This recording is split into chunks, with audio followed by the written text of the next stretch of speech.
Ah, pride. It's a strange thing, isn't it, my friends? We admire it at first, the spark in the eye, the reach beyond the ordinary, the rise, but we never quite expect the fall. Take this fire, for instance. It draws you in, makes you feel warm, safe, maybe even a little invincible. But fire has rules, and if you reach too far, lean in too close, it will burn you. That's hubris. The old stories had a word for it long before we knew what to call it ourselves. And the gods, the gods, do not take kindly to it. So, tonight, let me tell you about 3 souls who reached beyond their place. One for freedom, one for love, one for something far more fragile. They climbed high, each of them, and each of them fell. Once, there was a man named Daedalus, a genius, a craftsman, the kind of man who could trick an ever-shifting labyrinth into sitting still. He served King Minos of Crete, and for a while, his mind kept him safe. But kings rarely trust minds sharper than their own, and soon enough, Daedalus and his son, Icarus, were locked away in a high tower. No door, no path, by land or sea. So Daedalus looked up. With wax, twine, and borrowed feathers, he built wings, real ones, the kind that defied everything gravity ever told us. Before they leapt, he turned to Icarus and said, "Fly the middle path. Not too low, or the sea will drag you down. Not too high, or the sun will melt the wax." And then they soared. The wind rushed past, the sea sparkled below, and for a while Icarus followed. But the sky, it called to him. It made him feel limitless. He forgot the warnings, forgot the wax, forgot everything but that golden burning sun. He rose, and the wax began to melt. Feathers fluttered down like lost snowflakes, and Icarus fell, tumbling into the sea below. His wings were beautiful, until they weren't.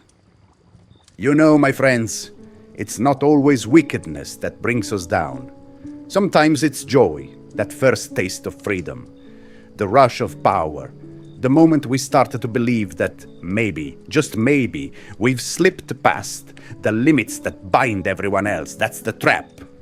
Hubris doesn't show up with fangs and thunder. It shows up as light, warmth, triumph. And then it slips the ground out from under us. But not all hubris is born from joy. Sometimes it comes from sorrow. Let me tell you about a king, one who tried to outrun death itself. In the ancient city of Uruk, there lived a king, Gilgamesh, 2/3 god, 1/3 man, and a full-time storm in human shape. He ruled with a heavy hand, until the gods sent Enkidu, wild, loyal, his equal in strength, his mirror in soul, and for the first time, Gilgamesh tasted something that made all his power mean something. And then Enkidu died, struck down by the gods, returned to dust. Gilgamesh was shattered, not just from loss, but from fear. If death could take Enkidu, it could take him. So he ran from it, across deserts, through mountains, to the ends of the world. He found Utnapishtim, the man gifted eternal life. And Utnapishtim, in his quiet way, told him where to find a plant that could renew youth. Gilgamesh found it, held it in his hands, and then he slept, just a moment. While he slept, a serpent slithered by and took it. Gilgamesh woke to empty hands, and so he returned home. Older, wiser, mortal. His walls still stand, his name echoes in stone, but even he came to an end. See, my friends, sometimes hubris isn't a roar, it's a whisper, a refusal to grieve, to accept the shape of the world, to believe that death or loss or endings could apply to us. Gilgamesh didn't chase immortality out of vanity. He just couldn't let go. But grief is a river, and no matter how mighty the king, it will carry you, one way or another. Hubris isn't always pride in strength. Sometimes it's just the belief that we're the exception. Now, let me tell you one last story.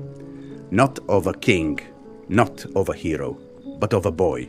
A boy who never flew, never fought death, never ruled. He just looked in a mirror.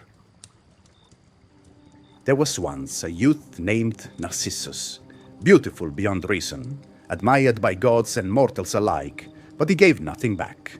Not out of cruelty, but because no one else ever quite measured up.